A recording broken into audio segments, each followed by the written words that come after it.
Oke. Kita mulai dari soal nomor 1 ya. Jadi pembahasan yang kami paparin di sini itu pembahasan UAS tahun lalu. Nah, di soal nomor 1 ini terlihat ada gambar, tapi yang jadi fokus di sini adalah kolom AB.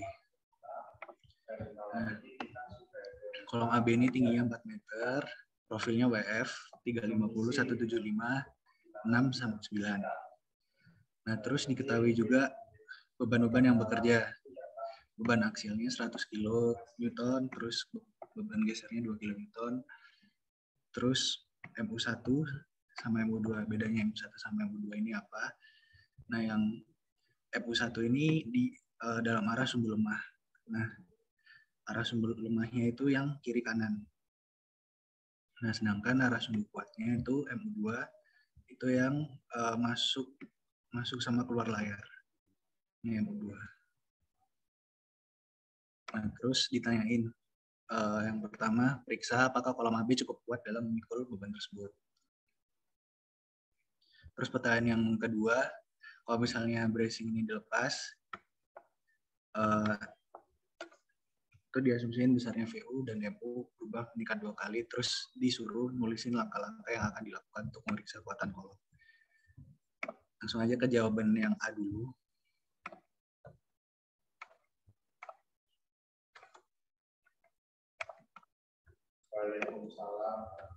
Nah, buat step satunya, itu tulis dulu aja yang diketahui apa. Terus jangan lupa, kan ini kan pakai WF 350. Tapi di tabel baja kan pakainya yang bukan yang nominal 350, tapi pakai yang sesuai di tabel baja, itu 346. Sama B-nya bukan pakai 175, tapi sama profil baja. Itu pakai 174. Nah, terus tulis juga yang diketahui dari bebannya. Nah, habis nulis yang diketahui, kan kita disuruh ngecek apakah kolom tersebut kuat memikul beban-beban. Jadi kita harus ngecek kekuatan tekan, kekuatan lentur, tarik, kekuatan tekan, lentur, geser, sama kombinasinya. Yang pertama aku ngecek kapasitas tekannya dulu. Buat ngecek kapasitas tekan, prosedurnya yang pertama ngecek langsingan. Nah, ngecek langsingan ini ada di tabel B41 SNI 1729. Nah, di sini aku lampirin pasalnya sama kelangsingannya. Lambda F ini F to flange, kalau lambda W itu web. Nah, lambda F ini B per T yang ini, lambda W ini H per TW. Nah, didapetin si flange-nya ini nggak langsing, soalnya kurang dari batasnya. Terus yang lambda web-nya ini langsing, soalnya lebih dari batasnya. Jadi kesimpulannya langsingnya di web.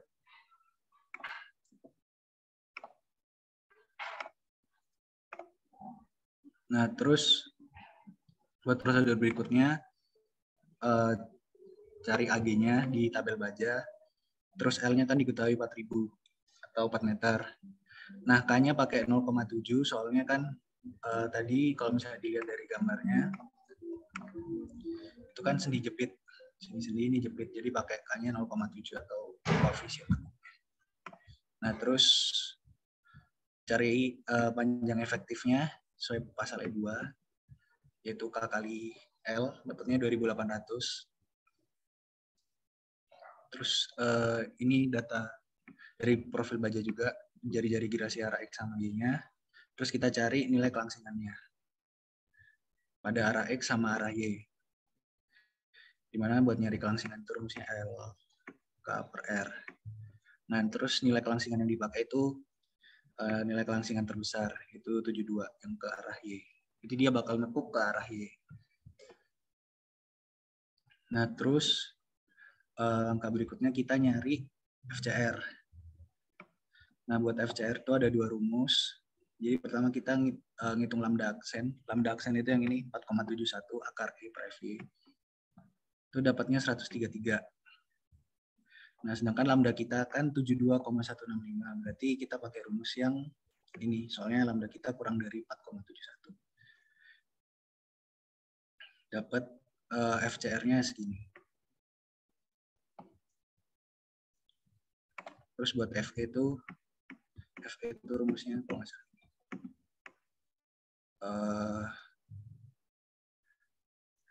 Sorry, aku agak lupa yang rumusnya FE. Kalau nggak salah Pi kuadrat EI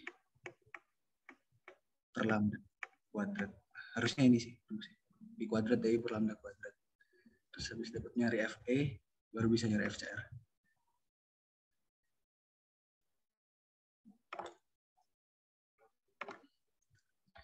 Nah, habis nyari FCR, nah kan yang kita ketahui tadi itu webnya langsing. Kalau webnya langsing, kita harus pakai pasal E7. Nah, pasal E7 ini di slide berikutnya.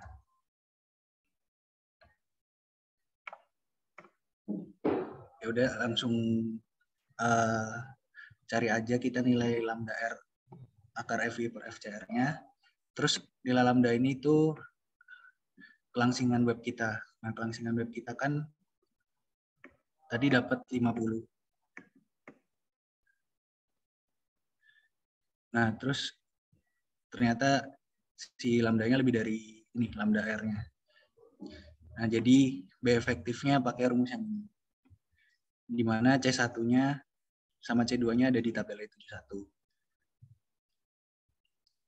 Nah, itu kita pakai yang A, elemen diperkaku. Soalnya si webnya kan dia diperkaku sama kedua flange atas bawahnya.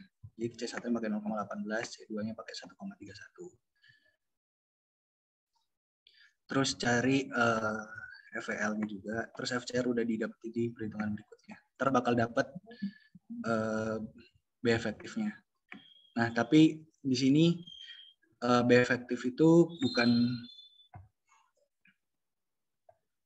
bukan yang ini,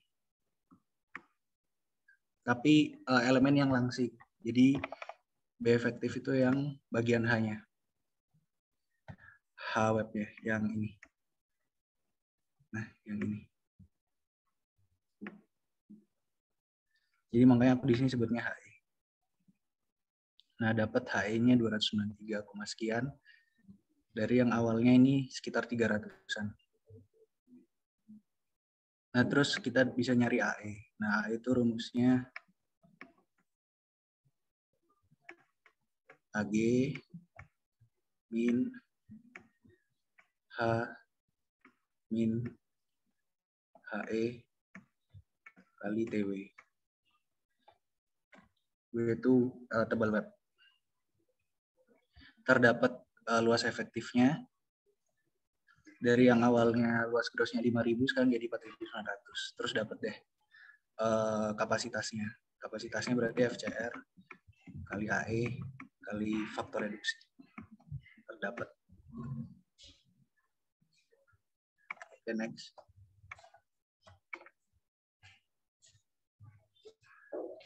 Jadi yang ini udah dapatkan kapasitas buat yang lentur.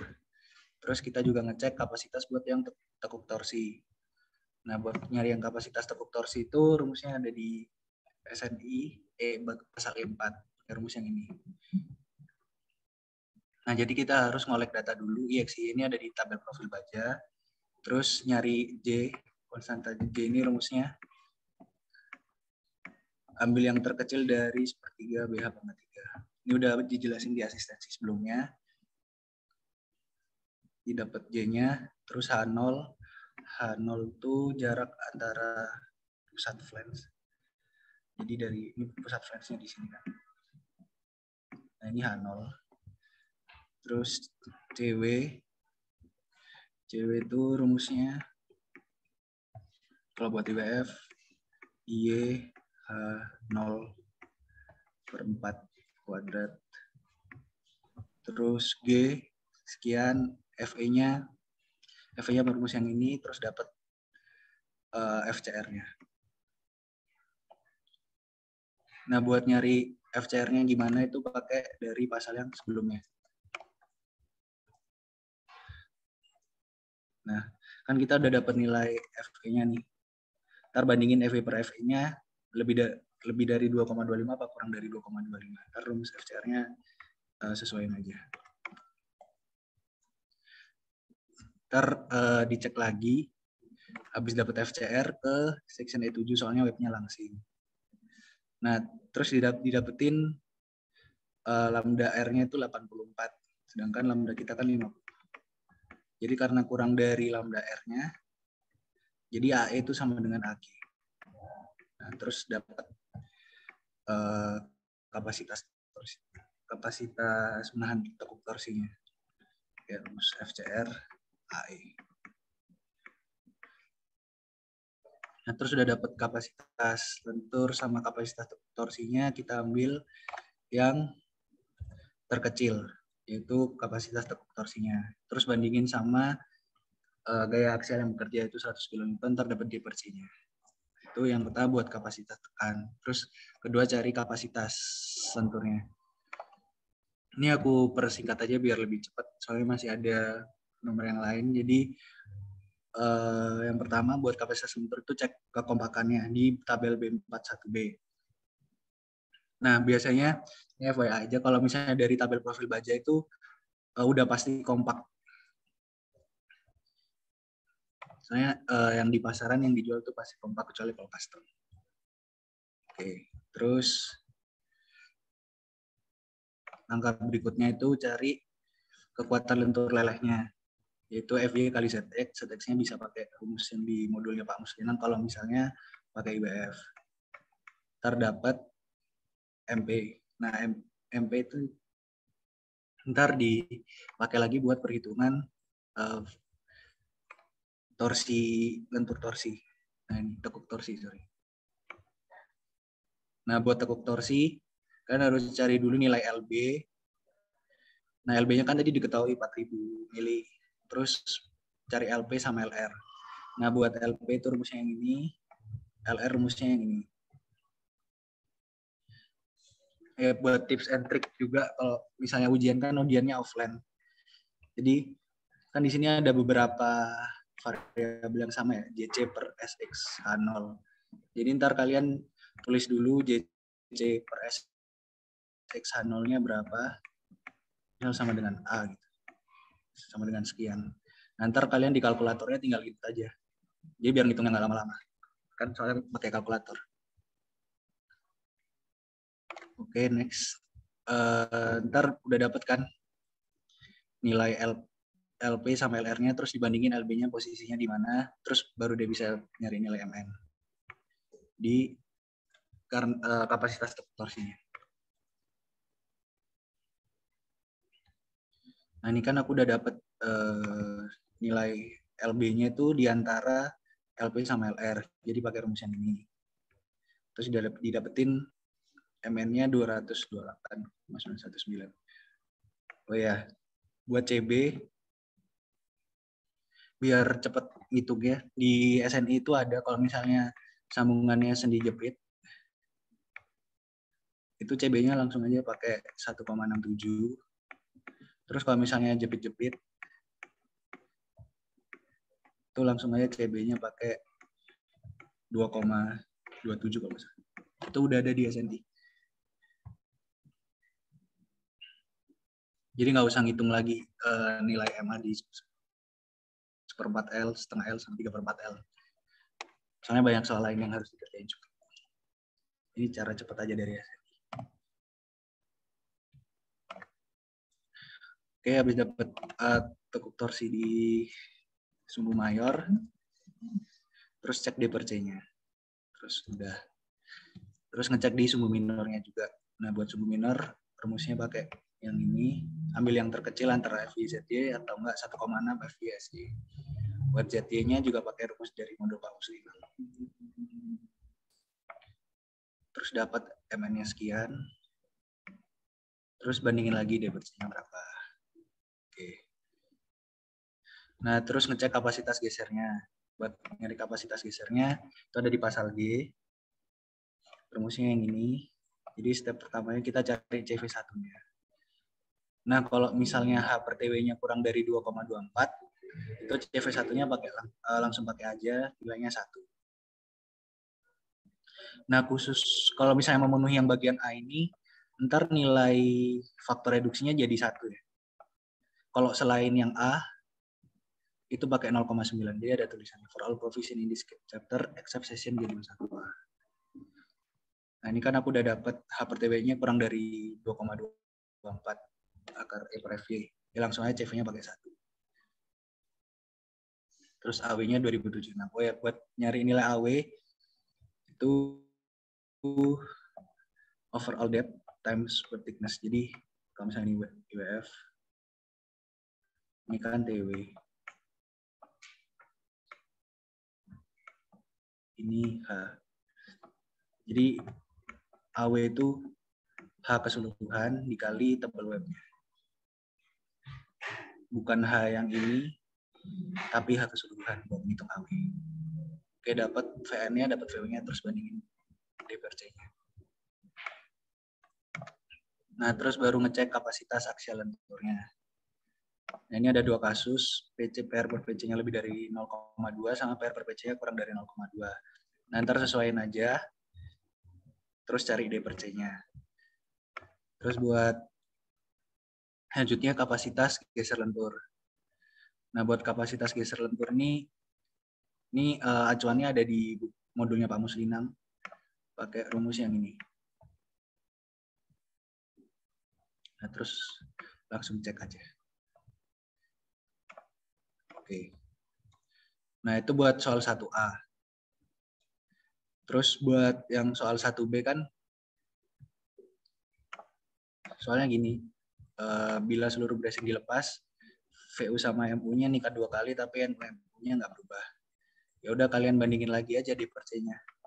Tapi C-nya itu tetap, tapi D-nya naik 2 kali. Terus di sini kalian juga disuruh nulisin langkah-langkah ya. Nah, nulisin langkah-langkah itu kayak biasanya tugas, kalian bisa pakai flowchart atau enggak pakai kata-kata. Tapi kalau misalnya aku kemarin ujian, aku pakai kata-kata. Jadi kayak pertama nentuin kapasitas tekan, terus kedua nentuin kapasitas lentur, ketiga nentuin kapasitas geser, keempat nentuin kapasitas aksial lentur, dan terakhir nentuin kapasitas geser lentur. Terus kasih kesimpulan, ternyata D per C-nya kurang dari 1 semua, jadi bisa menahan beban yang bekerja. Nah, itu buat nomor 1.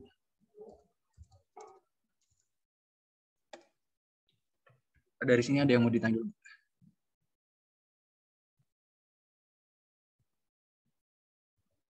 Atau lanjut dulu nomor 2?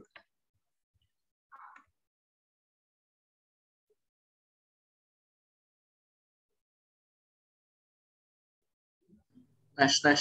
Kak, izin nanya, Kak. Oh ya. Ada 2 sih. Tadi di bagian yang pengecekan geser, yang CV boleh di situ. Ya. Nah, itu kan kalau misalnya H per TW-nya lebih kecil dari 2,24, kita CV-nya langsung 1. Kalau misalnya lebih besar, CV-nya 0,9 atau gimana? CV kan bukan persi, atau iya? CV atau faktor reduksi? CV-nya. Kalau misalnya kasusnya berkebalikan. Lebih dari ya? Iya, itu CV-nya pakai berapa? Lebih dari. Nah, itu bentar ya, aku searching lagi. Itu ada sih di SNI. Bentar.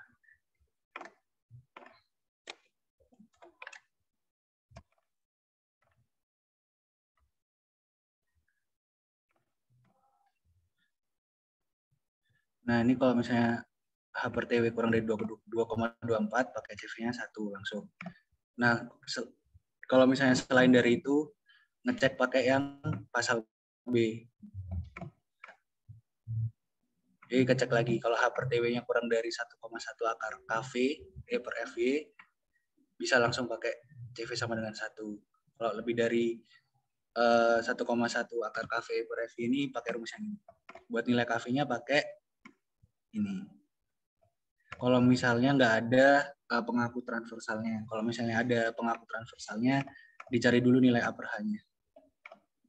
Kalau misalnya A per H-nya lebih dari 3, pakai 5,34. Jadi kalau misalnya yang kamu tanyain di kasus lain, itu semuanya udah ada dijelasin di SNI. Maka yang itu selain H kecil ya? Berarti yang kayak H bersih itu. Ya, H bersih. Setelah dikurangi flange sama fillet. Benar-benar.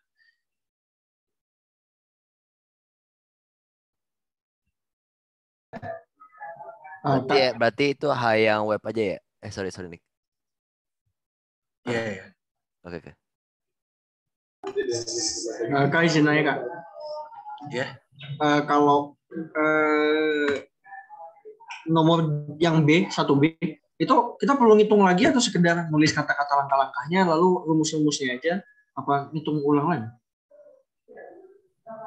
Kalau aku sih kata-kata doang ya. Soalnya nomor 2 sama 3 masih Bedanya banyak. cuma D-nya dikali 2 aja kan?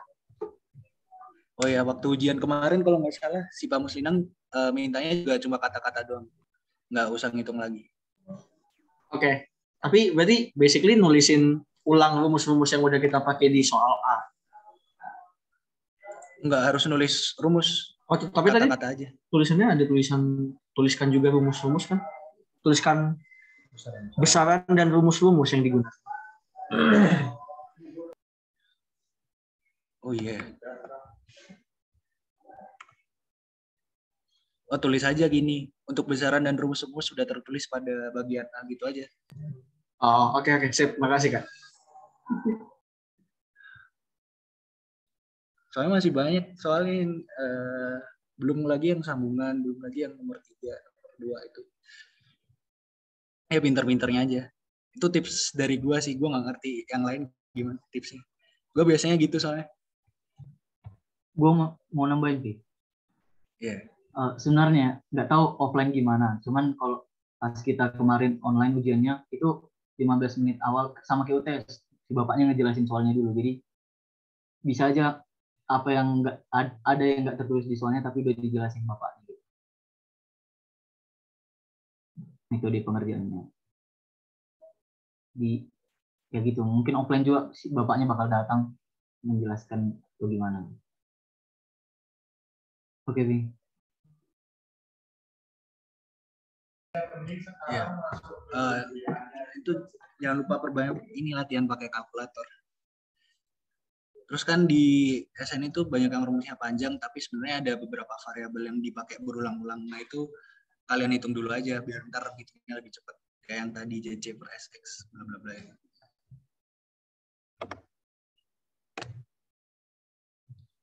Oke, lanjut dulu kayak yang nomor 2. Buat yang nomor 2 biar Manggalix.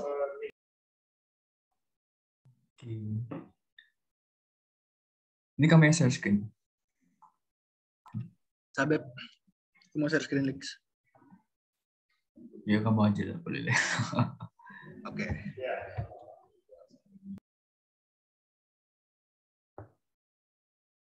Gak usah deh, aku aja deh. Iya, iya.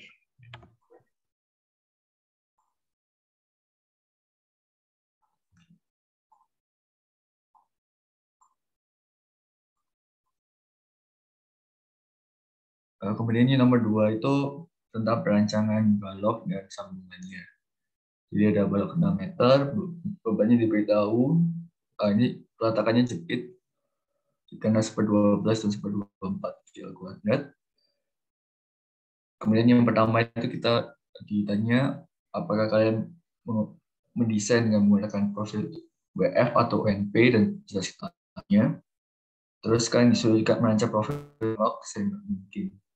Kalian rancang sesuai dengan yang kalian pilih aja. Kemudian yang B, itu merancang sambungan baut di ujung balok menggunakan 2 jenis sambungan yaitu bolt friksi. Yang 2A, jadi balok didesain dengan menggunakan profil IWF atau PF dengan alasan dengan luasan yang sama, profil IWF memiliki sisi modulus dan parlemen inersia lebih besar dari UMP dan beberapa properti lainnya juga lebih bagus, termasuk profil IWF merupakan profil yang simetris 2, yang mana kemampuan menahan torsinya lebih baik daripada profil simetris ala seperti pada UNP. Kemudian langkah-langkah, jadi kita pilihnya IWF atau WF.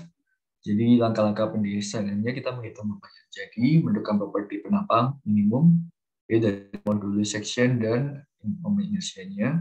Kemudian menentukan penapang yang digunakan dan selanjutnya mengecek kapasitas lentur dan biasanya.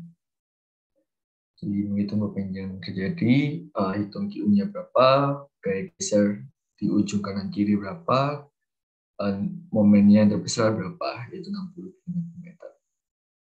Kemudian berikan properti penambah minimum. Jadi di sini kita tahu kalau ZX per SX dari IWF itu 1,12 dari grafik yang ada di kemudian dari kapasitas lentur leleh kita bisa menentukan SX minimumnya berapa. Jadi kita masukkan aja M maksimumnya ini 60, ZX per SX-nya ini 1,12, FY-nya 20. Jadi kita bisa dapat SX minimumnya segini. Kemudian IX-nya ini kita ambil dari defleksinya. Jadi kita ambil misal L2 per 240 untuk supaya lebih konservatif juga. Kemudian Q-nya ini sebenarnya Q service, tapi di sini pakai QU supaya konservatif juga, supaya nggak terlalu banyak iterasi juga.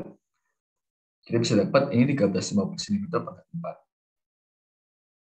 Nah, berdasarkan IX minimum dan SX minimum tadi, kita tentuin properti terkecil yang memenuhi persyaratan tersebut. Jadi kita bisa lihat X-nya 238,095. Jadi untuk SX-nya kita ambil langsung aja yang ini, 200 Kita cek juga IX-nya memenuhi apa enggak. Ini 1350.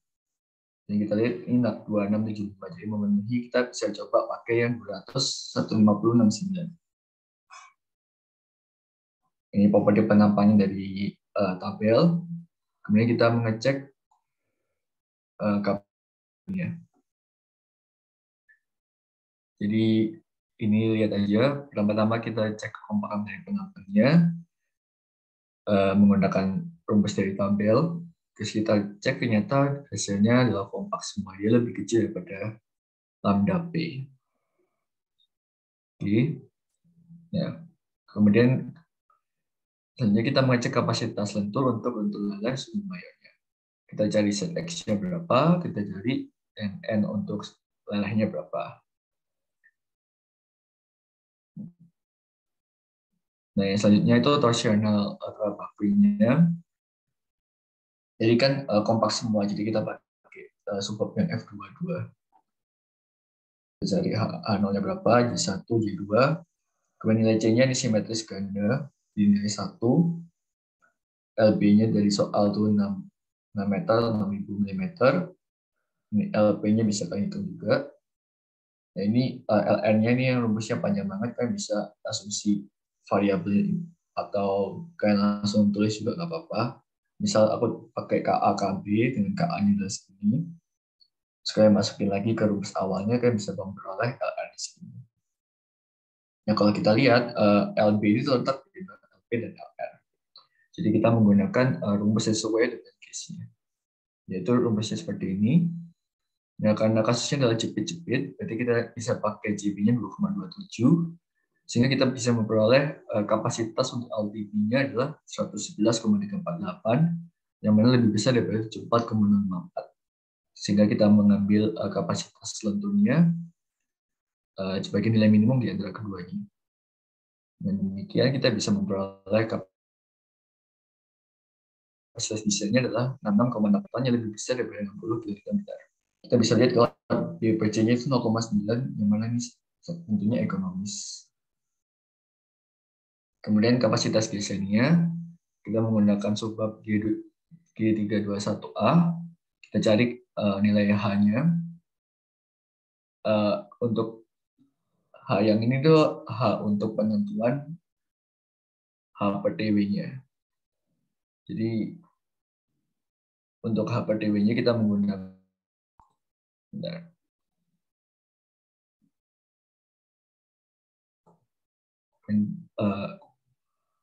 CWF itu ada filenya gitu.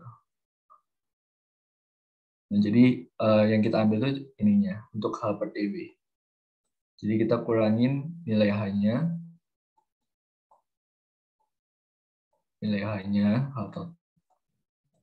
dikurangin sama TF atas bawah, dan dikurangin sama R atas bawah juga, atau filenya berapa. Nah, jadi H-2 TF 52 mm. Terus kita bisa cek bahwa HPDW-nya itu kurang dari 2,24 akar E per FY, jadi CV-nya 1. Kemudian AW-nya seperti yang dijelasin tadi, kita pakai H total, jadi H kali TB. Sehingga VN-nya kita bisa memperoleh 174,6. Kita bisa lihat DPJ-nya 0,44. Jadi profil IWF 200 dapat digunakan untuk menambah banyak ada. Untuk yang 2L apa ada pertanyaan dulu?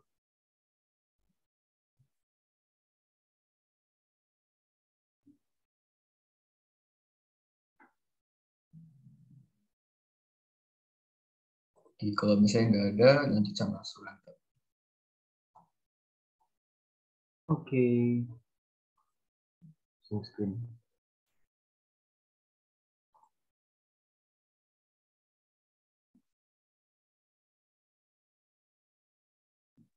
Sebentar.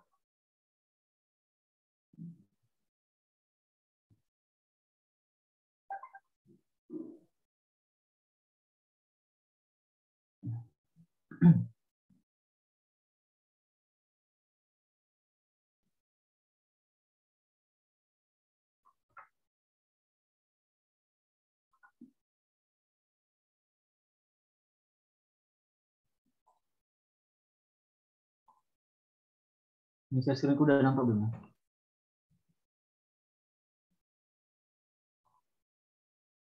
Udah, sudah. Oke.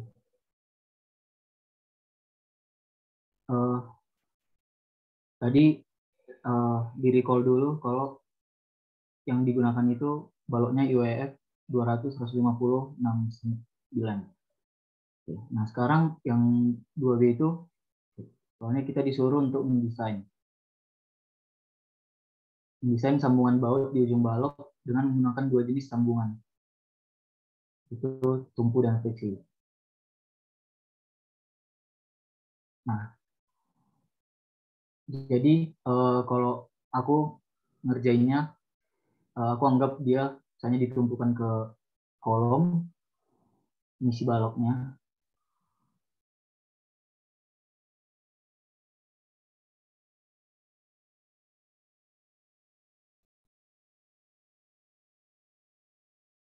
Terus ada dua pelat gitu.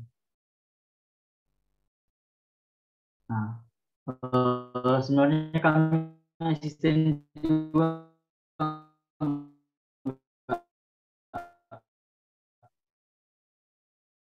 nggak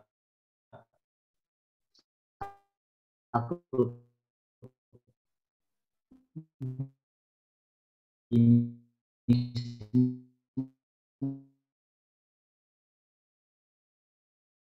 mengerjakan.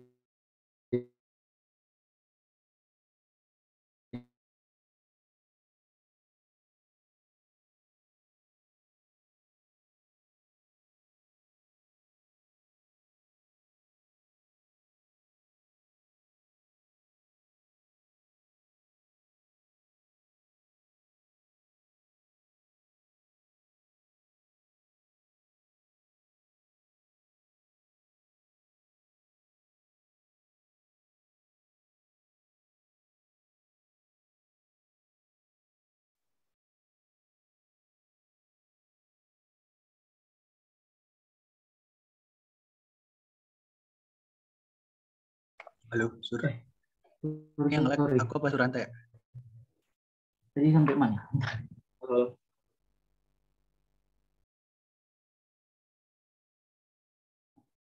Putus-putus, lag. Halo, Masuk. bentar aku ganti kuota lagi.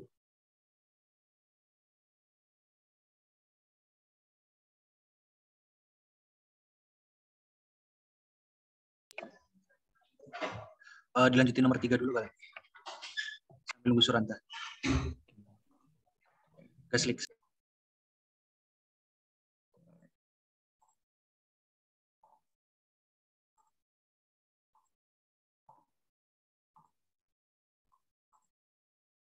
Jadi nomor 3 dulu aja. Jadi batang UNP 1875 lantai 10 akan disambung pada salah satu ujungnya dengan sambungan las sudut setebal 8 mm ke pelat setebal 10 mm. Jadi batangnya jadi merupakan batang tarik, rencananya itu 180 km beban rencananya. Kemudian kan disuruh rencanakan sambungan las dengan menggambarkan posisi las dan titik las. Kemudian berikan komentar kelebihan dan kekurangan bila sambungan diganti dengan sambungan baru. Jadi ini ternyata identikan x-axisnya 70, tebal weldnya 8 mm, kursinya atau pelat bulnya 10 mm, PU-nya 80 mm. Jadi yang pertama kita tentukan kapasitas dari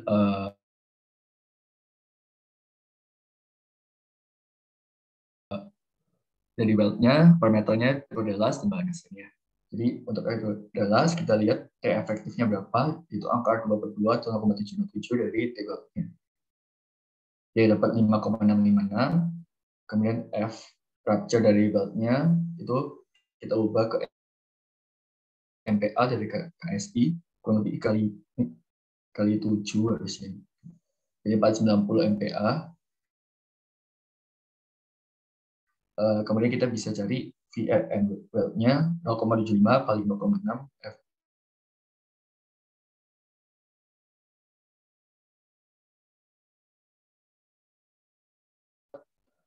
Kemudian dari bahan dasarnya kita langsung aja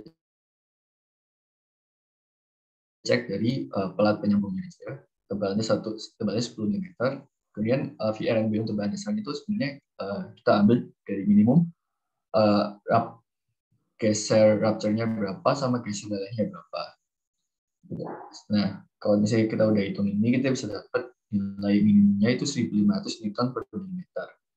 Jadi kita ambil untuk perhitungan selanjutnya kapasitas desain dari lasnya itu 1247,148 Newton.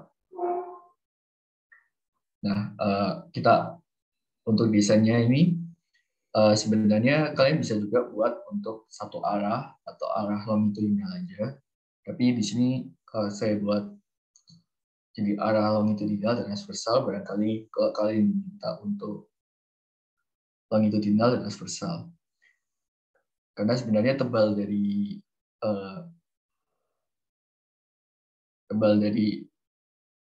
profilnya itu 7 mm gitu. Tapi tebal beltnya 8 mm jadi kayak 1 mm. Tapi nggak apa, ini buat contoh aja. Jadi aku buat arah longitudinal dan transversal. Jadi untuk arah transversal itu aku ngedesainnya seluruh lebarnya itu dilas. Jadi H pada tabel itu 180 mm. Jadi di seluruhnya kulas. Dengan demikian gaya kapasitasnya itu adalah 224,487 kN.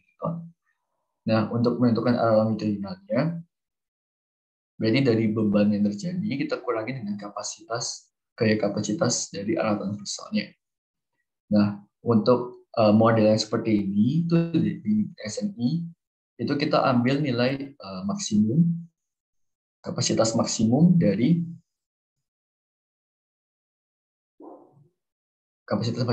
kedua persamaan ini. Jadi yang pertama itu L requirement-nya kita bisa dapat 204,878. Jadi kalian tinggal masukin aja RU-nya di 480, RNBT-nya di yang ini, sedangkan RNW ini kapasitas las persatuan panjang. Jadi kita bisa memperoleh panjang requirement-nya berapa. Ini harusnya minimum karena kita ambil kapasitasnya itu maksimum dari antara dua ini. Ya, jadi kita ambilnya 135,151. Kita desainnya 140 mm. Jadi L persisinya itu ada 140/2 atau 70 mm. Jadi ini adalah ilustrasinya yang longitudinal 70 mm dari kedua sisi dan besarnya 180 mm. Oke, ada pertanyaan untuk yang 3A? Kak izin nanya Kak, Ya. itu kenapa ngambilnya min ya Kak? Padahal required-nya ada yang sampai 204,8. Apakah lebih Iya. masuk akal kita pakai yang lebih besar gitu ya? Karena kan required-nya segitu gitu. Ini kalau di peraturan kita ngambilnya kapasitasnya. Jadi kita ambil yang ini tuh. Kita ambil maksimum nilainya. Kita ambil maksimum antara kedua ini, kapasitasnya. Nah, berarti kalau misalnya kita lihat dari ini, sebenarnya berarti kan kapasitas dari yang persamaan kedua ini lebih besar. Jadi kita butuhnya lebih kecil, 135,151. Kak, berarti secara gak langsung Kenapa? panjangnya makin, kalau dia makin pendek makin kuat gitu. Iya, jadi lebih hemat memang. Jadi Kan persamaan yang ini tuh untuk menghemat desain kita gitu ya. Karena kalau kalian lihat dari rumusnya itu, kalau misalnya ini, terus misalnya gayanya ke sini, tapi beltnya ke arah sini, itu ada yang sin gitu kalau nggak salah. Yang sin, apa itu, sin, terus ini ada 0,5 something gitu. Terus pangkat berapa gitu. Lupa juga. Nah ini, jadi kapasitas untuk yang tegak lurus dari gayanya ini lebih besar daripada kapasitas yang di sini gitu. Jadi kalau kita memperhitungkan efek dari orientasi ini, kita bisa memperoleh desainnya lebih ekonomis. Ini kalau aku tunjukkan dari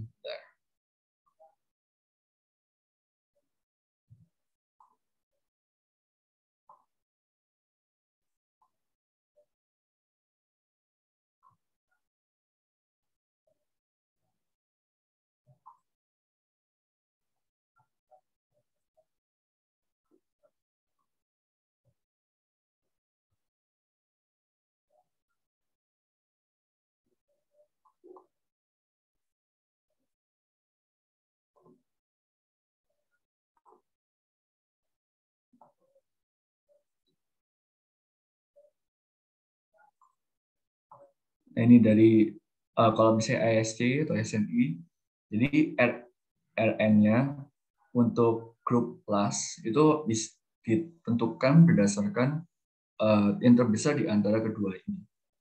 Jadi RN-nya itu RNWL atau yang ini 0,85 1,5 RNWP. Jadi begitu. Oke. Jelas nggak? Oke,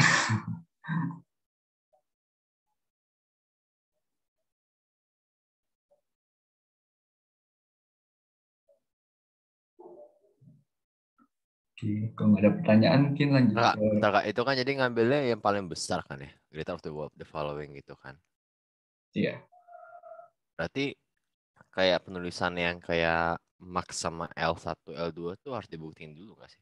Kayak harus ya kayak langsung ambil yang paling gede atau yang paling kecil gitu. Nah, oh yang ini tadi harusnya minimum bukan max ya. Yang L-nya. Oh, ya oke, berarti ambilnya minimum ya. Iya, L-nya L minimumnya. Jadi aku coret tadi. Oke. Kevin, lanjut dulu. Oke. Terus lanjut ke soal 3B. Nah, soal 3B itu disuruh berikan komentar kelebihan sama kekurangan apabila sambungan diganti dengan sambungan baut. Ya, langsung aja kita tulis kelebihan kekurangannya kalau misalnya pakai baut. Nah, kalau misalnya pakai baut, secara pekerjaan dia kan bisa dikerjakan lebih cepat. Soalnya nggak perlu pekerjaan las itu pekerjaannya kan lebih lama. Dengan baut itu cuma tinggal tinggal dibaut aja gitu, jadi lebih cepat. Terus mudah dikerjakan di lapangan. Lebih murah juga dalam aspek ngerekrut sumber daya manusianya. Soalnya kalau misalnya ngelas kan butuh tenaga ahli. Nah kalau misalnya butuh tenaga ahli itu biaya yang dikeluarkan harus mahal. Nah tapi kalau misalnya kekurangannya kalau pakai baut, kalau misalnya buat struktur sementara yang akan dibongkar lagi, sambungan baut itu ninggalin bekas, jadi ada lubang-lubangnya gitu. Sedangkan las kan tinggal dihilangin aja lasnya. Kalau misalnya strukturnya mau dipakai lagi. Terus penggunaan baut itu secara artistik dinilai kurang. Penggunaan baut akan menyebabkan mengurangi kapasitas dari penampang karena mengurangi luas penampangnya. Terus variasi sambungan baut juga lebih sedikit dibandingin sambungan las. Nah terus ini salah satu kekurangan baut, yaitu ada fatigue merelahnya. Jadi dia kalau misalnya kena beban dinamik, itu ntar ada fatigue-nya dibandingin sama sambungan las. Tapi ini kasusnya untuk baut yang nggak di pretension ya. Jadi ada fatigue. Ada yang mau ditanyain nggak?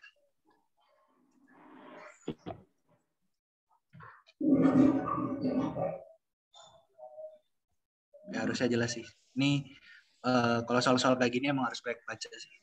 Dan di modul Pak Muslinang seharusnya udah lengkap banget. Kayak beliau udah nyantumin lebih dari 10 Pak.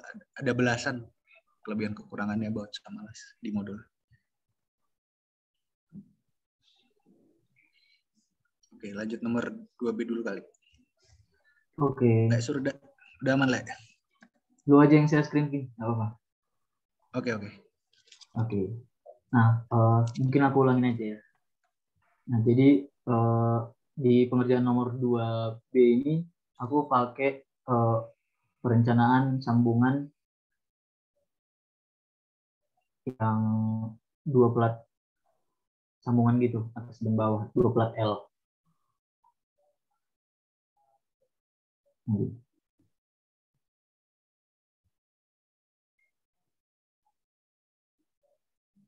Nampak kan ya analisku kan? Nampak. Oke. Nah, jadi diketahui di soalnya ada momen di ujung 60 km, dia geser di ujung 60 km. Nah, kemudian aku langsung simplifikasi aja. Si sambungan ini kena gaya tarik dari si momennya dari sini. Nah, ini nggak usah pakai analisis momen dulu, pakai yang terbesar aja, yaitu dengan membagikan si M-nya dibagi sama tinggi profil baloknya gitu. Nah, cara ini merupakan simplifikasi gitulah, mengingat waktu ujian sangat terbatas kan. Gitu. Nah, dapat segini, terus aku buat konfigurasi bautnya. Nah, pakai 16 mm, terus lubangnya 18 mm, spasi minimum, maksimum, spasi tepinya, dan spasi bersihnya itu sesuai SNI yang di sebelah kanannya, sama spasi tepi minimumnya untuk diameter baut 16 yaitu 22 mm. Gitu. Terus dihitung luas bautnya dapat 201,06. Oke, next.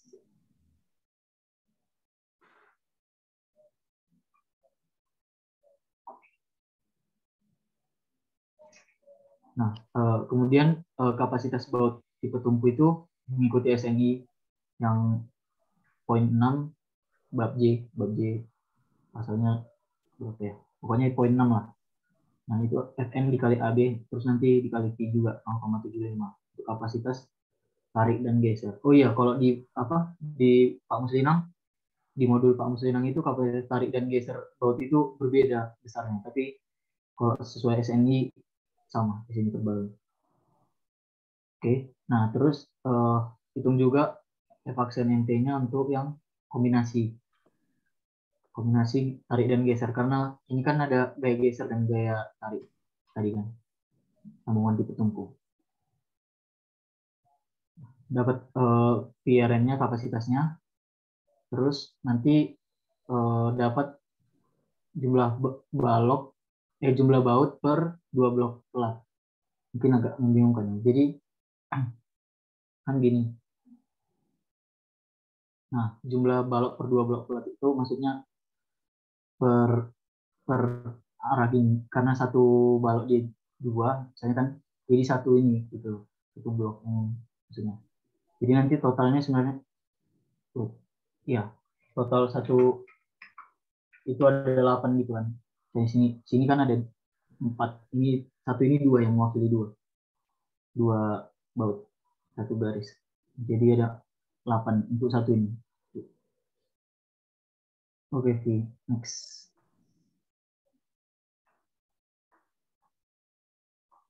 Nah, kemudian analisis momennya. Analisis momennya itu pakai rumus yang udah dikasih pas progres 5 dan 6 juga sama. Kita ngitung blok tekannya dulu, yang A-nya. Ini kami pakai bantuan fitur closing di Excel, yaitu dengan menyamakan yang kedua ini. Yang FYAB sama dengan NTAB. Nah, terus aku asumsiin, bukan aku asumsiin, aku ambil lebar plat sambungan itu 150 meter, itu karena tadi pakai IWF 250 kalau nggak salah. Nah, lebarnya 150 kan. Nah, jadi rencananya bakal platnya itu selebar dari baloknya. Oke, nah terus nanti dapat A-nya yang udah kongruen, yang udah menghasilkan error 0 kalau di Excel-nya. Terus dapat PMN-nya dengan rumus yang ini, sigma dari TI DI dikurang FY dikali T lupa ada enggak cek lagi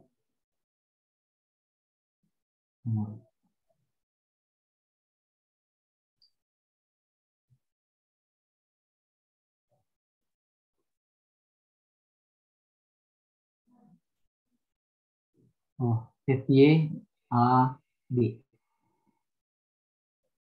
ya gitu. Oke.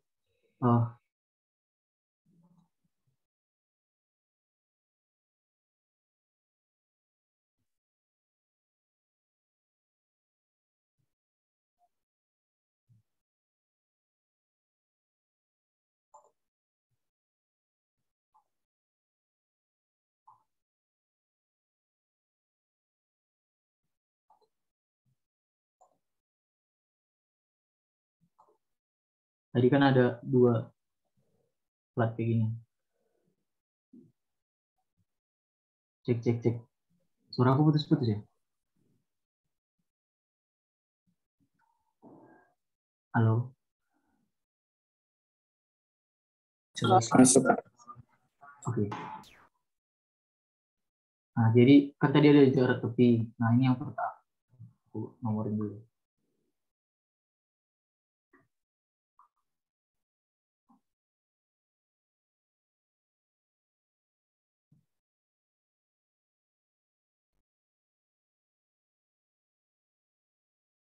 Ini yang pertama, kedua, ketiga, keempat kan. Nah, nanti ada kalian tentukan jaraknya dari acuannya dari sini aja. Dari tepi lah. Jadi ini 30 tambah spasi yang pertama untuk yang kedua. Terus ditambah yang ketiga berapa? Terus sama yang keempat gitu. Itu DI-nya. Terus dikurang sama FY A-nya ini yang blok tekan dikali B platnya. Nanti dapat kapasitas momen reduksinya, terus dibandingin sama momen di ujungnya yang 60 km/meter. Terus dapat DHD percinya berapa. Oke, terus kalian hitung kapasitas lubangnya pakai tebal platnya aku buat di sini 9 mm. Terus dapat kapasitas platnya yang tumpu dan sobek pakai rumus yang di kanan ini. Oke, yang ini.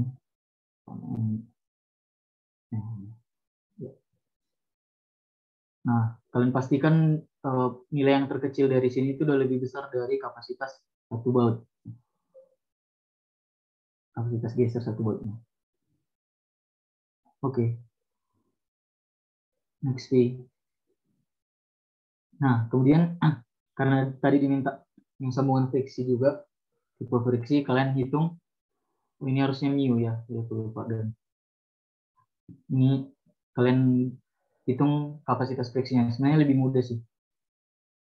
Kapasitas kalian tentuin kapasitas satu baut aja dulu.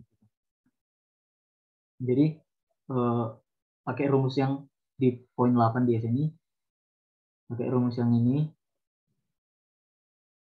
Nah, semuanya udah ada di sini. Di sini juga udah ada HF, DU, TB. TB-nya di tabel dan itu diameter 16, pakainya 91 km. TB ini apa? Gaya pretension untuk baut tipe friksi. Nah, terus tinggal dikalikan aja semuanya, dapat kapasitas reduksinya. Nah, dapat lebih rendah sih harus kalau yang aku dapat ini. Nah, ini kapasitas per baut. Karena tadi diketahui apa? Ada geser dan tarik juga kan. Nah, kita harus cari kombinasinya dulu. Gaya akibat kombinasinya itu ada faktor KSC namanya kan. Nah, itu KSC-nya harus lebih dari 0. Lebih besar sama dengan 0. Jadi bisa aja kapasitasnya itu 0 akibat geser. Nah, nanti tinggal dikalikan aja KSC pakai rumus yang ini dikali sama PRN yang kita dapat kapasitas reduksinya. Nah, setelah direduksi pakai KSC nanti dapat PRN per bautnya.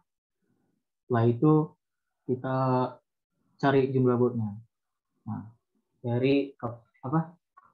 Gaya ultimate-nya. Nah, di sini aku dapat 24 totalnya. Jadi misalnya ada 4 blok kan jadi ini yang kayak gini.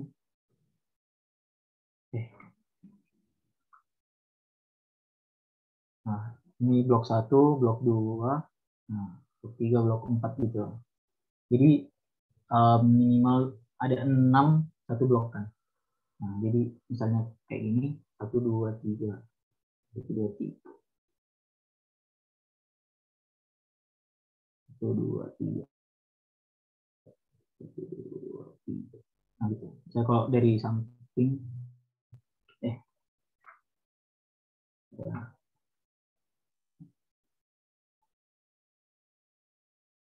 Kalau ini kita lihat dari sampingnya dari ini.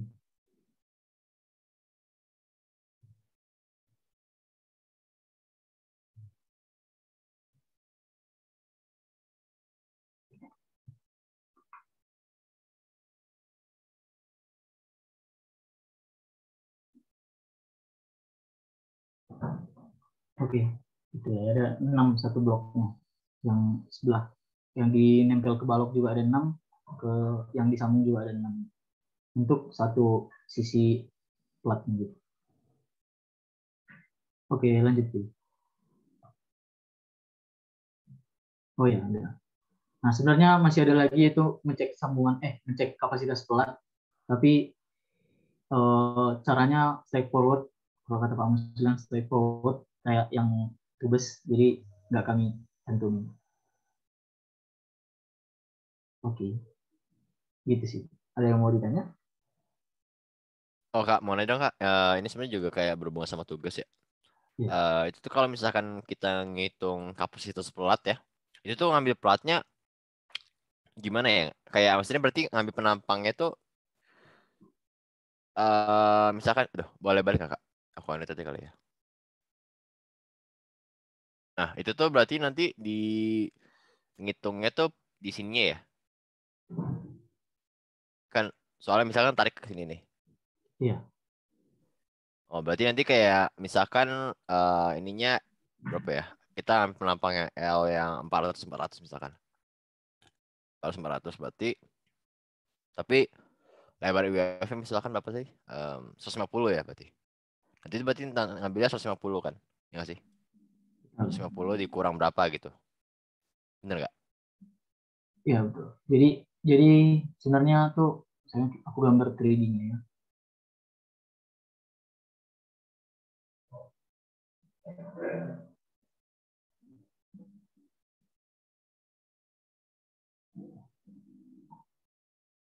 Nah, gini kan. Misalnya di sini ada bautnya, lubang bautnya.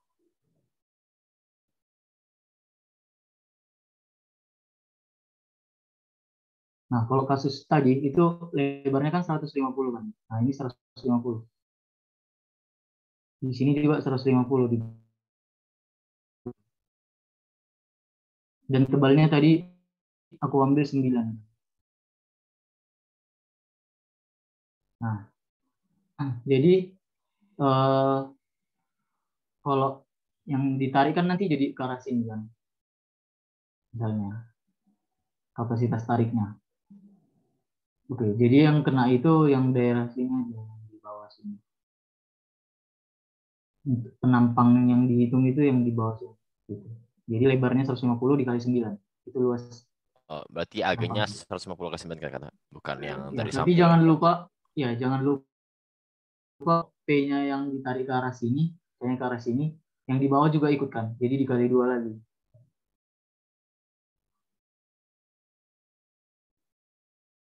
Gitu.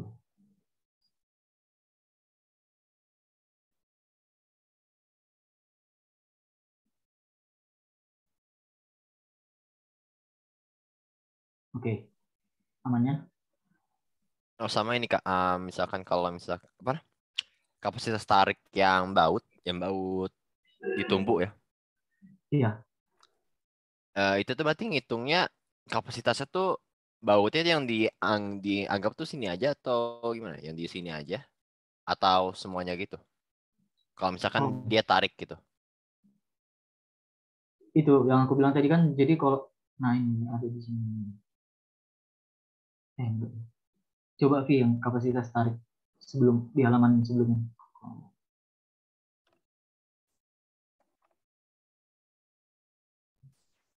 Nah, Ini jadi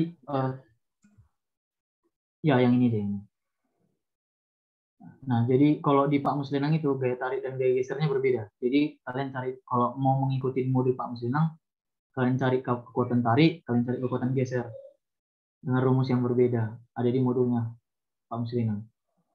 Terus selain itu kalian cari kalau ada gaya gesernya juga kayak di soal ini di kasus ini, kalian harus cari kombinasi gaya tarik dan geser. Jadi ada 3. Nah, cuman karena di sini di aku ngikutinnya SN yang terbaru, jadi hanya ada kekuatan tarik dan geser yaitu sama pakai rumus ini.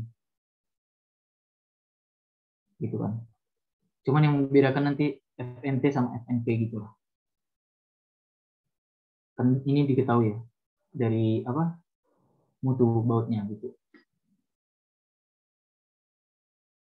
Jadi ada 3, yang tarik geser sama tarik geser yang kombinasi.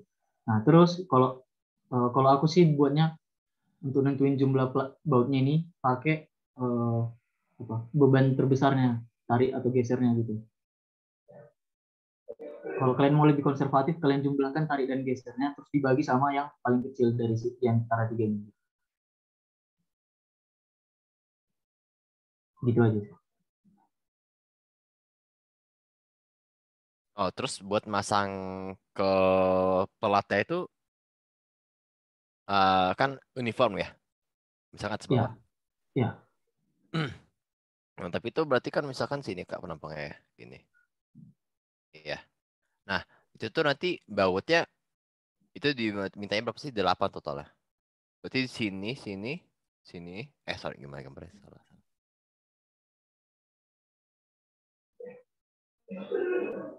Apa kata? Ya, berarti sini sama sini ya? Ini yang tengah-tengah abain aja Kak. Ya, gitu. Kena untuk penjelasan itu sih kenapa bisa uniform, karena kita tadi udah memperhitungkan kombinasi gaya tarik dan gesernya. Nah, jadi kalau ini sangat berpengaruh misalnya, kan ini udah mempertimbangkan FRV namanya. Jadi itu gaya tegangan geser perlu kan. Tegangan geser perlu ini yang menyebabkan nanti tereduksi si kekuatan tarik nominalnya. Oke. Jadi karena udah kita reduksi pakai kombinasi ini, dan kita udah pilih dari ketiga ini yang terkecilnya, makanya kita bisa buat dia uniform, udah aman gitu. Nah, misalnya kalau kita butuhnya sambungannya geser, ketelannya tarik, ya udah nggak usah hitung yang kombinasinya gitu.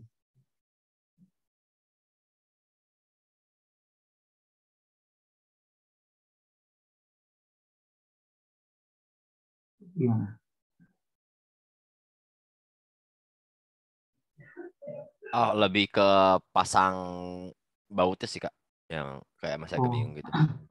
Prinsip pemasangan baut itu gini sih. Pertama tuh usahakan, bukan usahakan sih. Kayaknya pastilah bautnya itu simetris kiri dan kanan. Misalnya kalau kita masang, ya,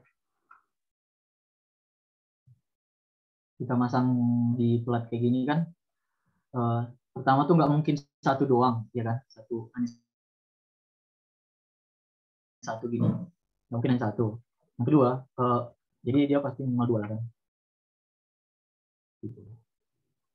Nah, terus dan diusahain semua blok itu sama gitu biar lebih mudah desain dan perhitungannya juga, sama pemasangannya jauh lebih mudah juga.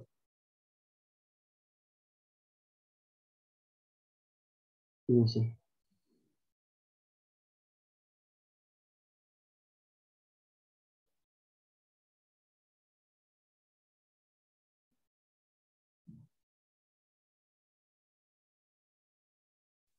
Oh, ini Kak, maksudnya gini nih.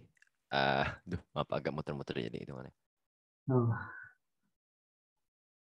Jadi itu kan misalkan tariknya ke sini nih. Ya. Ya.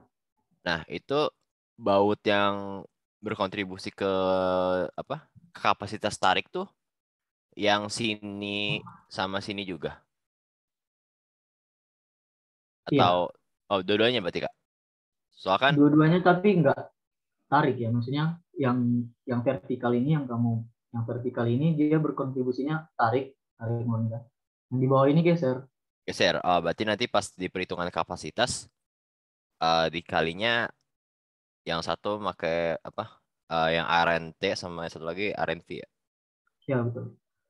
Tapi dalam desain kan agak berbelit-belit kalau kita ngitungnya per satu-satu gitu. Makanya ya udah maksimumnya aja dibagi yang kekuatan minimumnya kan, sama aja.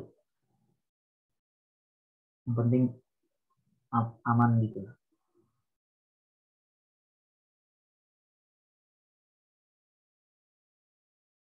Oke.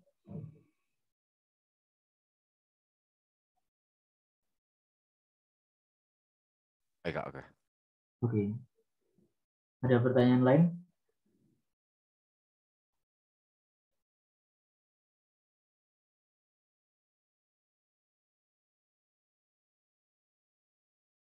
Kak, izin nanya Kak.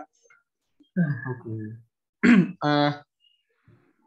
Ini kalau Kak Sulanta kan ngerjainnya RNT aja. Kalau misalnya kita kayak bapaknya ngerjain RNV juga, berarti kan dalam satu baut itu punya kekuatan arah tarik sama arah geser ya kan? Betul. Berarti dalam satu baut itu sendiri juga dia juga memikul nggak cuma tarik tapi juga geser gitu kan? Iya. Oke. Berarti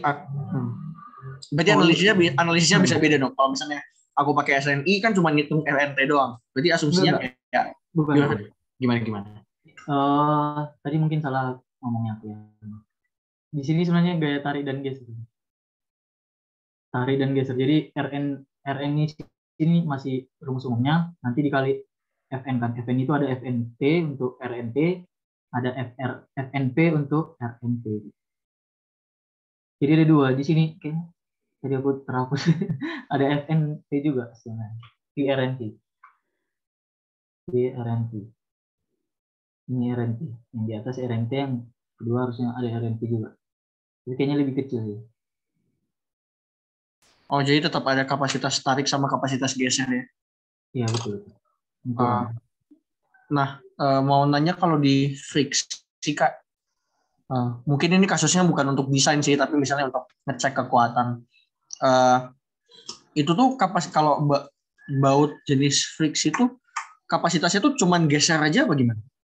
Atau bisa mikul tarik juga? Oke. Tapi bisa ini nggak sih? Bisa share screen SNI itu. Nanti kalau kalian share screen takut nolak. PSC aja boleh kan? Boleh sih. Bentar. J10. Salah. J8.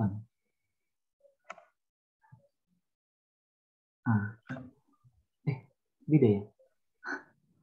Bentar. Kok beda?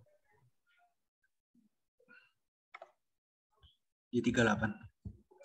Oh iya, J38. Nah ini.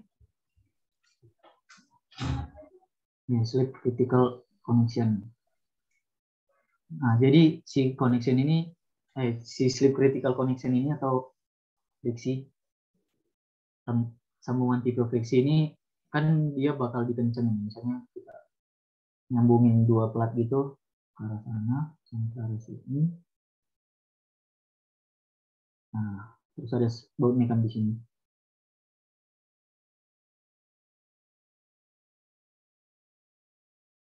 Nah, dia dikasih pretension kan? Salah.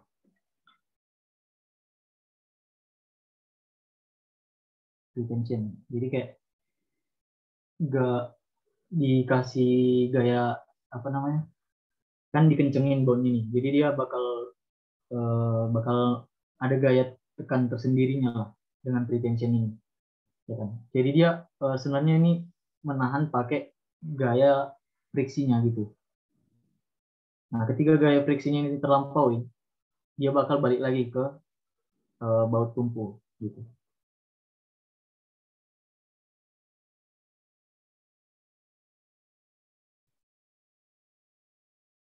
Oke. Yang membedakan cuma di friksi yang bagian sini aja. Karena ada pretension atau gaya tarik awalnya. Oke Kak, berarti tetap mikul tarik ya? Iya, tetap. Tapi dia mekanismenya dia mikul tarik dari friksinya itu.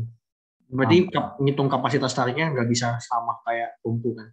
Berarti kapasitas tariknya cukup kita mainkan di kombinasi geser tarik itu ya? Iya betul. Makanya sebenarnya dia lebih mudah perhitungannya kan. Oke, sip. Thank you Kak. Oke, sama-sama. Adakah yang bertanya lagi? Mau nambahin Sur, yang tadi tuh sebenarnya yang slip critical connection atau tipe friksi itu dipakai kalau misalnya si strukturnya bakal nahan beban dinamik. Nah kalau misalnya dikasih pretension atau bahasa gampangnya tuh dikencengin banget lah si bautnya. Nah kalau misalnya si bautnya dikencengin banget, ntar kan buat nahan beban dinamik biar nggak fatigue-nya itu lebih kuat. Nah jadinya tujuannya itu kayak gitu buat menghindari kejadian fatigue. Nah tapi ketika si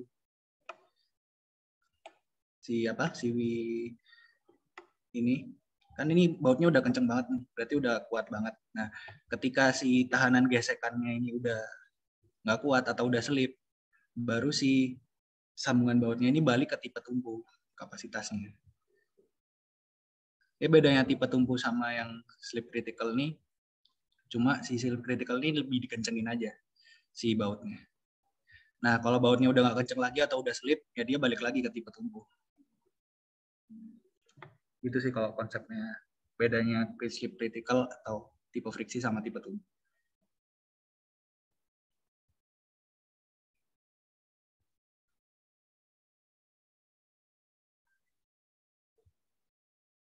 Oke, ada yang mau ditanya lagi?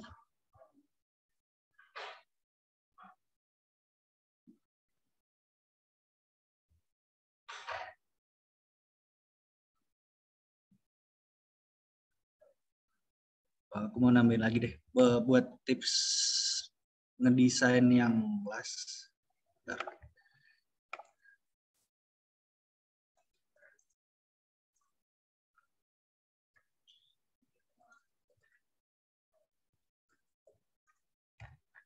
Nah, usahain kalau misalnya kalian mau ngedesain kelas itu hindarin ada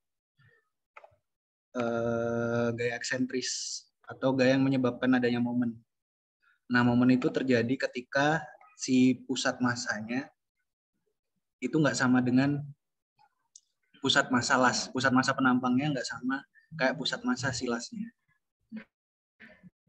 Jadi kalau misalnya yang contoh, misalnya ini, kalau misalnya penampangnya L gitu ya. Misal sentroidnya di sini, si penampangnya. Terus, nah kalian ngedesain tuh kalau bisa pusat massa si lasnya sama pusat massa si penampangnya itu sama di sini juga. Jadi kalian harus ngecek ini dulu. Soalnya kalau misalnya nggak sama bakal ada momennya, ada gaya eksentrisnya. Nah ntar perhitungannya jadi lebih ribet lagi. Pakai rumus-rumus yang eksentris. Nah, pakai rumus yang ini kalau misalnya eksentrisnya. Jadi usahain sama dulu kalau misalnya ngedesain. Jadi biar waktu kalian ngerjain kuasnya itu lebih cepat, nggak usah ngitung gini-ginian. Itu buat tips ngedesain si las.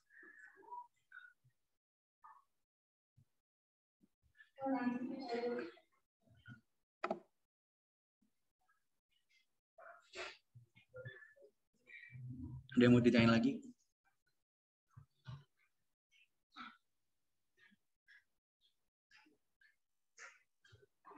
Kalau nggak ada, lanjut nomor 4 kali.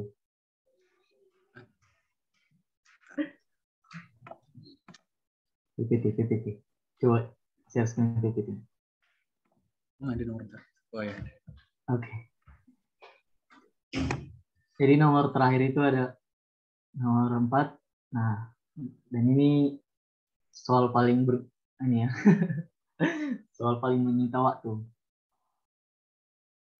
Yaitu jelaskan, ya bisa dibaca lah.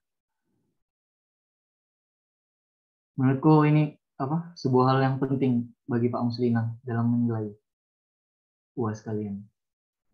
Jadi kalian bisa memikirkan sebelum ujian. Dan kayaknya Ini pasti selalu ada Kak pertanyaan ini. Iya. Selalu ada.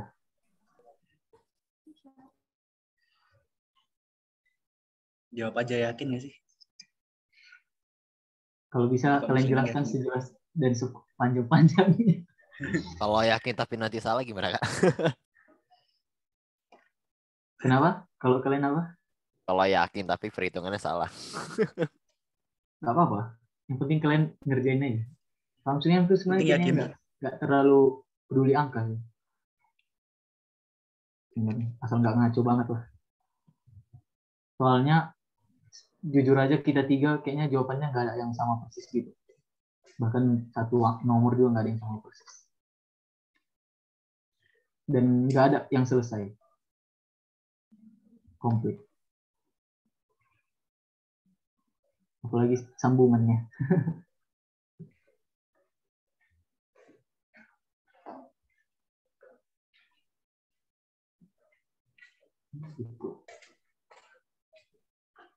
Kalau dari Pak Muslinam, prosedur ujiannya gimana? Aku belum cek MC. Kayaknya udah dibagi. Cheat ya sih? Cheat 2 lembar. SN ini nggak bisa ya? Bawa SN. Iya, bawa SN ini boleh nggak?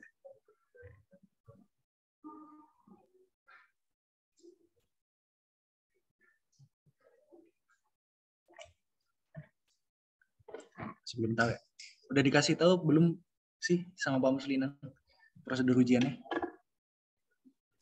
Just doang udah kak kayak. Gak dikasih tahu itu boleh bawa sini apa enggak sih?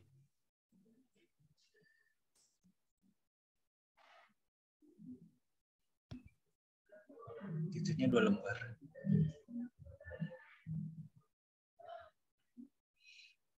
Wow. Tulis rumus-rumusnya aja sih. Yang penting-penting. Misalnya IWF. Apalagi ya selain IWF? L.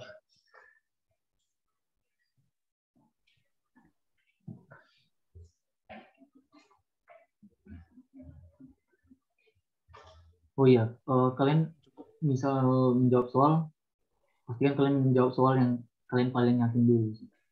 Karena besar kemungkinannya kalian nggak selesai kan.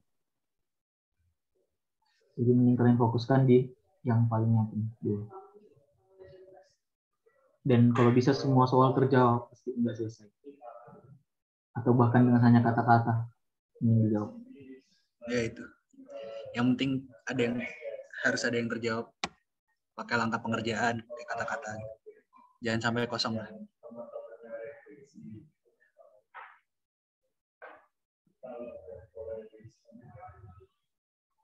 Ya, terus jangan lupa tanda tangan ya di kertasnya.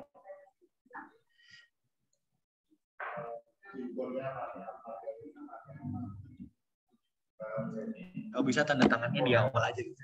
Langsung ditanda tangan.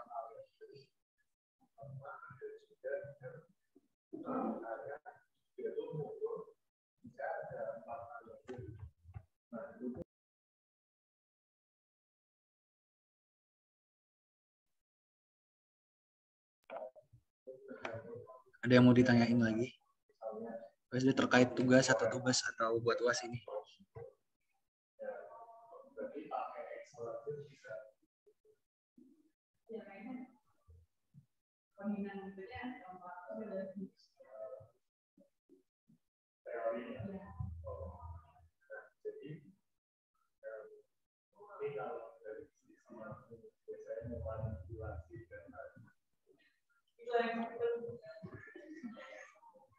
Oh ya, ini yang tadi contoh yang last, ini dari tugasku.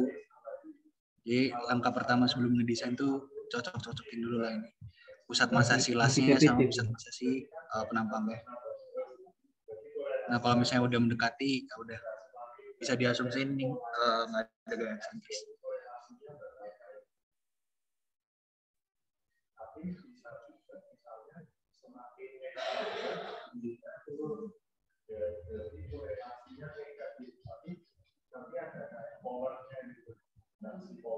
Ada lagi yang mau ditanyain?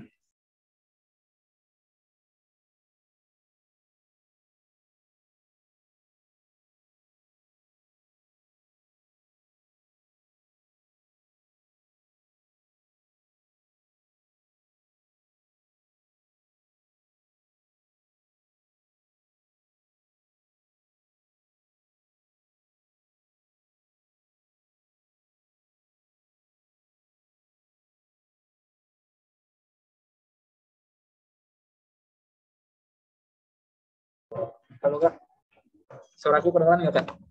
Kedengeran.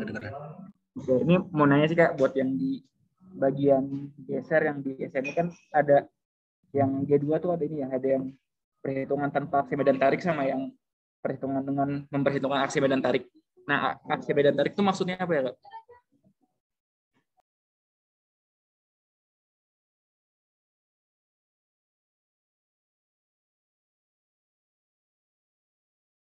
Bentar ya.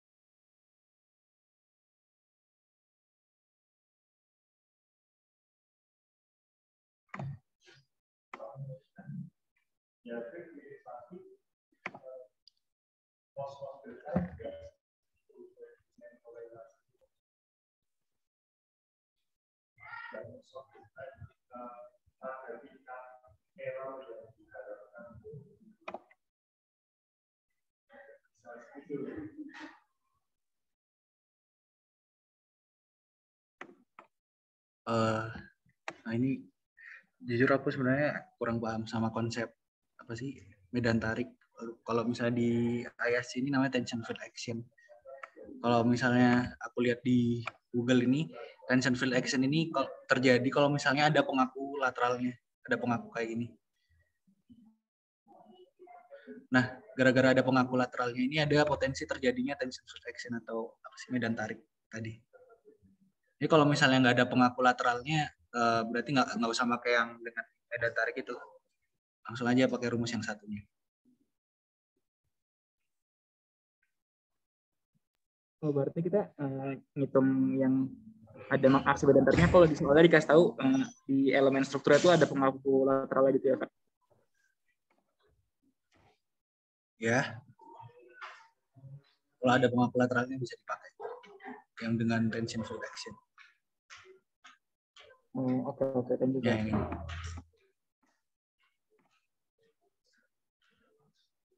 Oh ya benar, harus ada pengaku.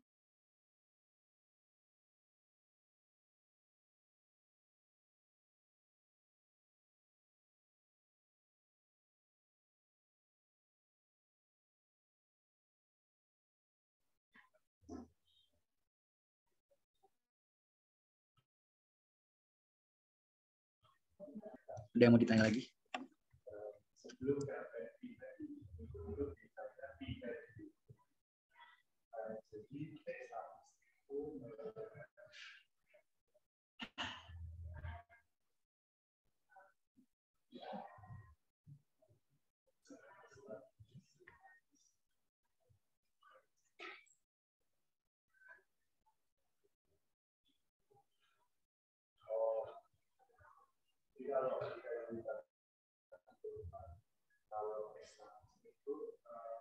Tapi biasanya soal gesernya harusnya nggak pakai ini sih pengaku lateral, jadi harusnya aman. Tinggal pakai yang masang satu aja, yang without tension field action. Nah, kalau misalnya aku baca di quote ini, tension field action ini bisa terjadi kalau misalnya A per H-nya kurang dari 3.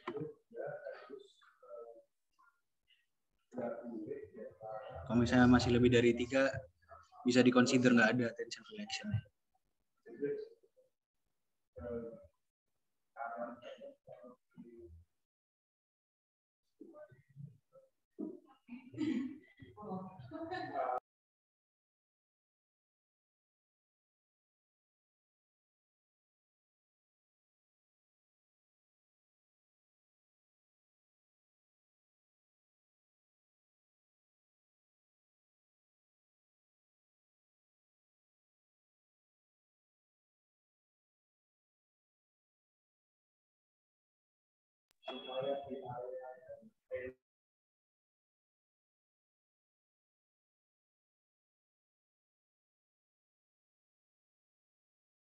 Rumus misalnya JC per SX gitu.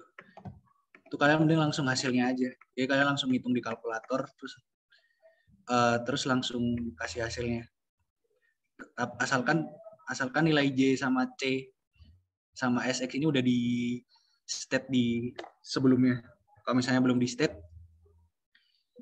ya udah kalian tulis lagi misal J-nya 100 kali 10 per 20 gitu misalnya.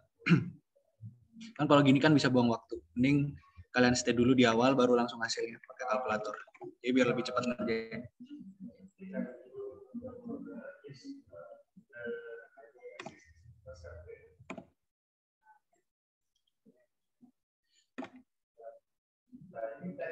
Ada lagi yang mau nambahin? Sur, Lix?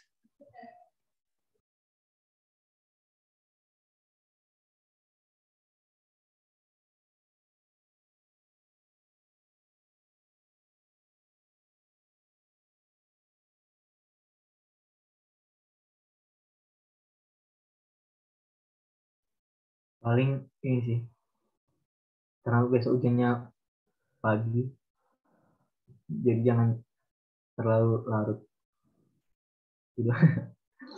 Larut ini ngeblank tiba-tiba besok.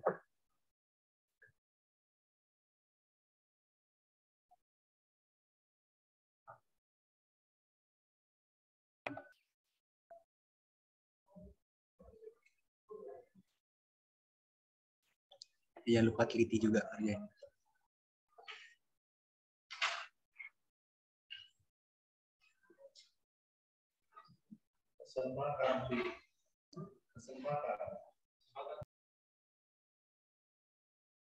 Oke, satu lagi deh.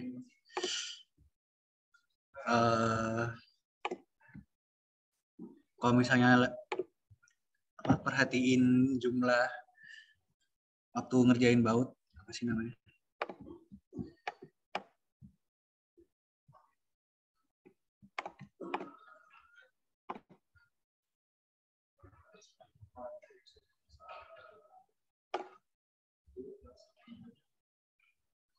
Nah, ini slip lens. Slip lens kan kalau misalnya sambungannya kayak gini, ini kan areanya cuma satu, cuma yang ini doang. Ini. Terus perhatiin lagi kalau misalnya kayak gini, berarti kan ada dua. Berarti yang ini sama yang ini. Nah, ini contohnya kalau misalnya di sambungan balok-balok. Kalau misalnya di web, ini kan misal balok satu, ini balok yang satunya lagi disambungin. Terus di sini ada pelat. Nah, di belakangnya lagi tuh ada pelat juga kan. Nah, itu jangan lupa, ini N-nya pakainya 2 ya, bukan 1. Jadi yang kayak gini-gini harus teliti juga. Ngerti nggak sih maksudnya? Ngerti leher sih.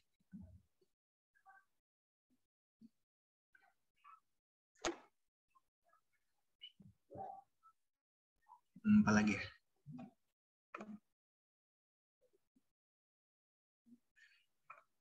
Udah sih kalau dari aku. Gimana Kak kalau yang tadi itu 2? Kan ini platnya ada yang ini kan ada plat yang di bagian depan ini, sama di belakangnya juga ada plat lagi kan. Oh iya ya benar. Jadi gini. Nah, kalau di gambar tambak sampingnya kan ada ini sama ini.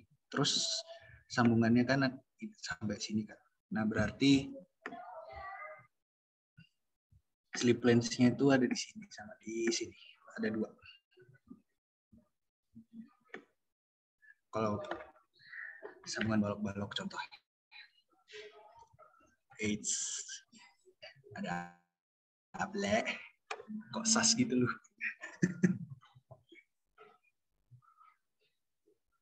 Kalau dari aku gitu aja sih. Paling semangat aja besok ujian, jaga kesehatan. Sarapan dulu sebelum ujian. Oh, Kak, itu sama yang HF tuh apa ya? Aku masih agak bingung sebenarnya. Ya kayak 1 sama 0,85 tuh. Di yang aku share screen tadi. Iya. Itu tuh kayak masih kurang paham sih, maksudnya kayak filler. Itu tuh maksudnya apa tuh? Yang kayak filler ini maksudnya apa? Nah, ini filler ini biasanya terjadinya di lapangan. Jadi kalau misalnya nyambungin 2 elemen tapi tebelnya beda. Misal ini elemennya, terus ini platnya.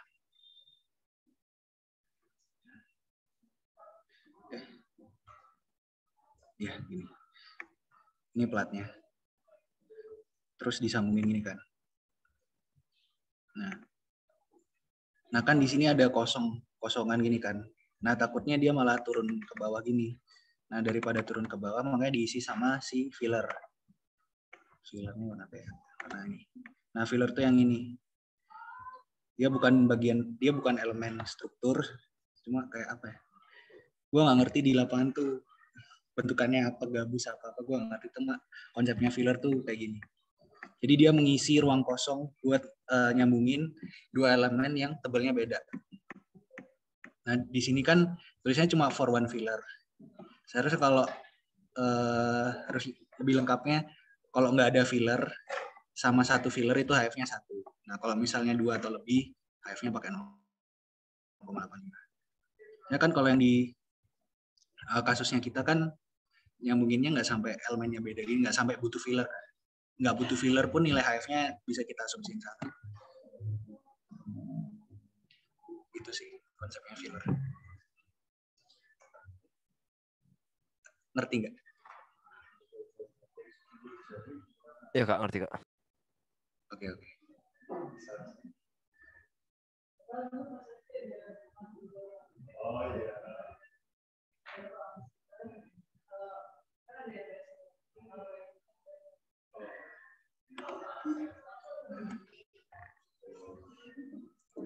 Oke. Ending kali. Sur, kasih kata penutup, Sur.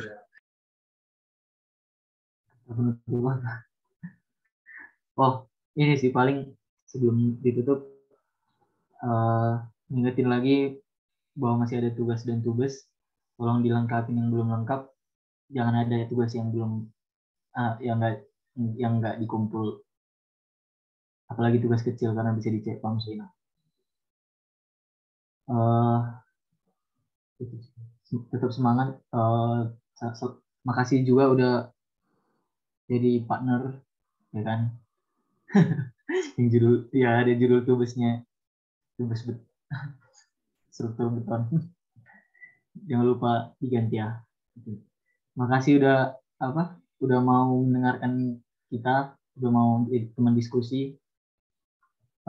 Semoga ilmu yang kalian dapat dari kami Pak Muslinam ataupun dari bahan-bahan yang kami kasih bisa bermanfaat lah buat menambah pengetahuan kalian. Maaf kalau banyak kekurangan, banyak salah, banyak udah lupa materi baja. Ya gitulah. Semoga kalian juga nanti ada yang jadi asisten baca bisa menikmati jadi asisten baca. Oke, sekian kata penutup.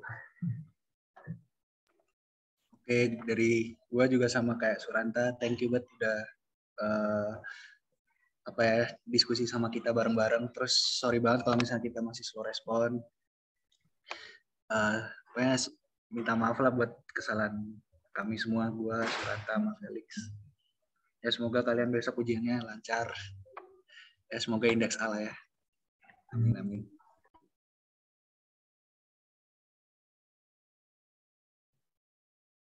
Felix. Last change. Ya, good luck semuanya. Semoga besok ketemu ruang ujiannya. Jangan tersesat. Udah lama ke kampus. Ya udah ujian ya sebelumnya. Ya terima kasih dan mohon maaf apabila ada salah. Selamat malam. Terima kasih Kak. Terima kasih banyak Kak. Oke, terima kasih Kak.